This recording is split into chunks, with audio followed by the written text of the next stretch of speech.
state of the audio industry. And the word that really comes to mind when you think of that, where things stand today, is disruption. The fact that there are so many more ways to get the same music the listeners have loved for years has really kind of put the advertising side of the audio world kind of, off a little bit.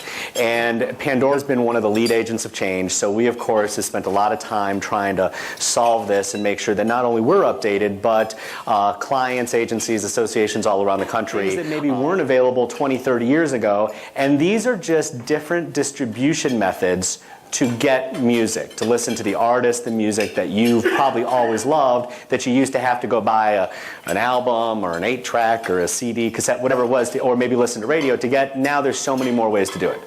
The second piece is this idea of desire for personalization. It's no longer good enough for a program director or a DJ in a studio at a radio station to say, hey, this is what you're going to listen to and this is the next new hit that's coming, so everybody like it.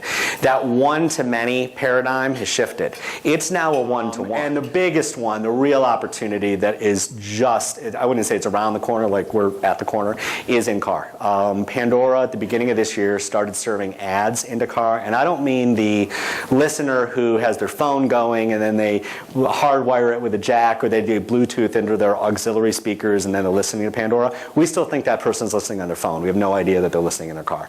What this stat is speaking to is the listener who buys a car with Pandora as well as some other apps in the dashboard.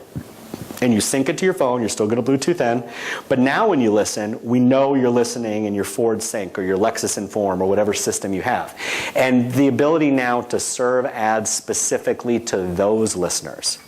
To tell you like the scale that we're talking about here and where we're really at the dawn of this, 30% of all the cars sold in the United States this year will have Pandora in the dashboard.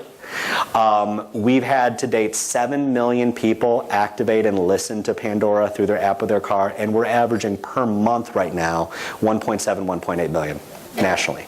Now, compared to 80 million overall, it's still relatively small, but this is the thing that is going to grow double, triple every year as cars, more people as a percent of the population have these apps in their car. The next generation of this, I actually met my first person yesterday who was picking up her GM car. All GM cars, 2015 models, will now have 4G integration, which means that you will pay, it's like $15 a month for GM, you'll pay your dealer a data fee, monthly data charge,